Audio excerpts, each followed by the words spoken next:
जो आज हम स्टडी करेंगे Kirchhoff's law. Kirchhoff's law basically किसी भी difficult connections, interconnection of elements, मतलब एक सर्किट है, किसी में बहुत सारे एलिमेंट्स है, कैपेसिटर, इंडक्टर, रेजिस्टेंस, उल्टा सीधा, उनको अलग अलग ब्रांचेस में जोड़ा हुआ है, तो उनकी एनालिसिस के लिए किरचॉफ्स लॉ यूज़ किया जाता है। किरचॉफ्स लॉ दो चीज़ों पे डिपेंड करता है, मतलब उनके दो बेसिक हैं, एक तो किरचॉफ्स करंट लॉ और एक किरचॉफ्स वोल्टेज लॉ। पहले हम किरचॉफ्स करंट लॉ देखते हैं।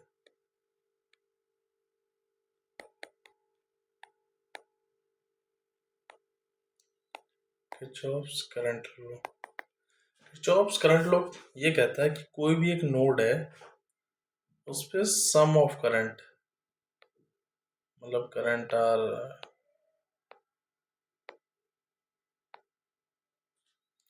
उस पे सम ऑफ करंट जो भी है, ये मान लीजिए I1, I2, I3, I4, तो उस पे सम ऑफ करंट्स जीरो माने जाएंगे। जो भी इनवर्ट करंट्स है, सम ऑफ करंट जीरो माने जाएंगे।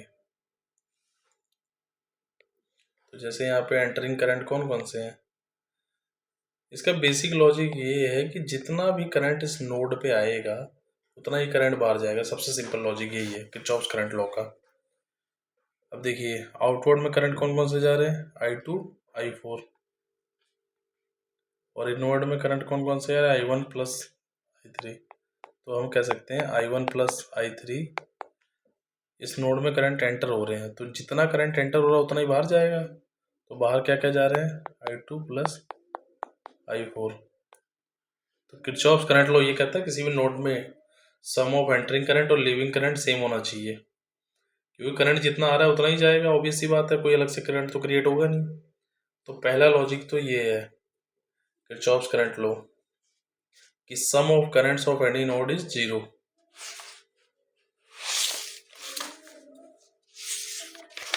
दूसरा आता है किरचॉफ्स वोल्टेज लॉ।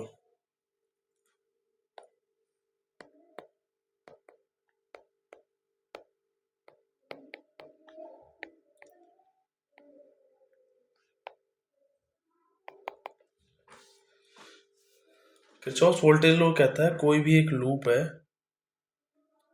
उसमें सम ऑफ वोल्टेज ड्रॉप,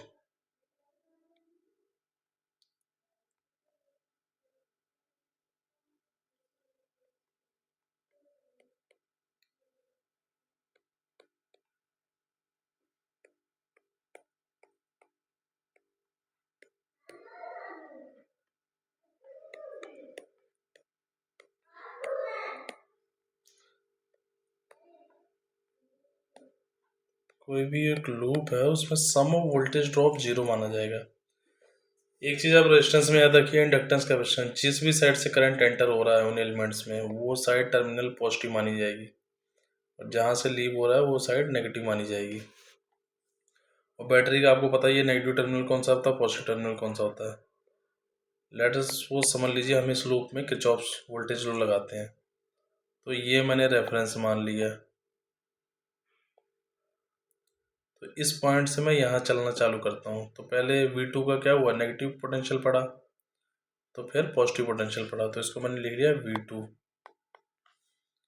सिमिलरली जहाँ से हम लीक करेंगे, जैसे देखिए हम यहाँ नेगेटिव से पॉजिटिव आया बैटरी की, फिर हम आगे बढ़े, फिर V1 बैटरी आ गई जिसके हम नेगेटिव से पॉजिटिव में गए, तो पॉजिटिव में गए, इसको भी प्लस में V1 लिखेंगे। अब यहाँ से रेजिस्टेंस आ गया, रेजिस्टेंस में हम क्या हुआ, देखिए यहाँ पे पॉजिटिव है, पहले यहाँ पॉजिटिव है, यहाँ से हम आगे की तरफ जाएंगे तो हम नेगेटिव में पहुँचे, तो इसको हम लिखेंगे I इंटू R1। सिमिलरली हम अब इस R2 पे आ गए, तो यहाँ भी ड्रॉप ऐसे होगा, प्लस से माइनस, जब हम यहाँ जाएंगे तो प्लस से माइनस जा रहे हैं, तो I इंटू R2। तो सम ऑफ वोल्टेज ड्रॉप हम फिर से उसी रेफरेंस नोड पे आ गए अपनी।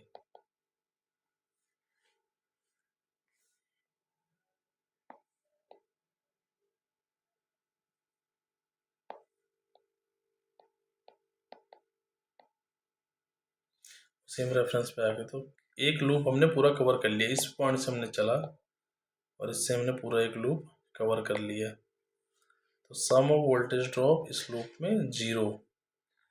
तो ये है किरचॉफ वोल्टेज लॉ। इन्हीं दो लॉज के आधार पे हम किसी भी सर्किट को, किसी भी कॉम्प्लिकेटेड इंटरकनेक्शन ऑफ एलिमेंट्स को हम सॉल्व कर सकते हैं। तो अगर आपसे कोई क्वेश्चन पूछा जाए किरचॉफ करंट लॉ क्या है, sum of current entering on leaving at any node is equal to 0। और किरचॉफ वोल्टेज लॉ कि किसी भी लूप में sum of voltage drop is always equal to 0। तो ये दो चीज़ें आपको ध्यान रखनी है। इस पर कोई क्वेश्चन है, एक हम कोई सॉल्व कर लेते हैं क्वेश्चन। एक इसी में मैं आपको बता देता हूँ कि transformation of voltage into current source.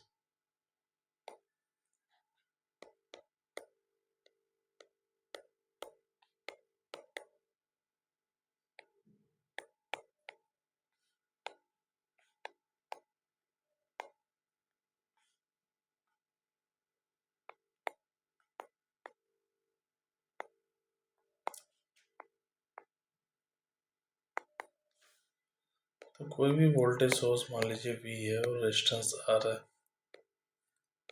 तो इसका हम अगर करंट सोर्स में ट्रांसफॉर्मेशन करेंगे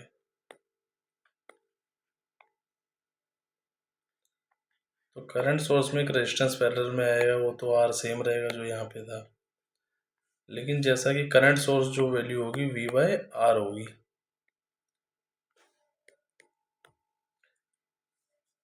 जिस साइड पॉजिटिव टर्मिनल होगा उसी साइड करंट की डायरेक्शन होगी।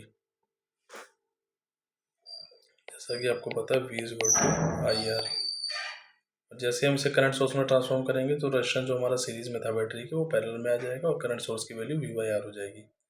तो transformation of voltage and current source. Similarly current source हो ऐसा तो उसको हम वोल्टेज सोर्स में इसी फॉर्मूले से कन्वर्ट कर सकते हैं। जैसे मान लीजिए कोई करंट सोर्स है, ये I है, ये R है, इसको आपको कन्वर्ट करना है। तो आप क्या करेंगे, सॉरी सीरीज में नहीं, ये पैरेलल में है।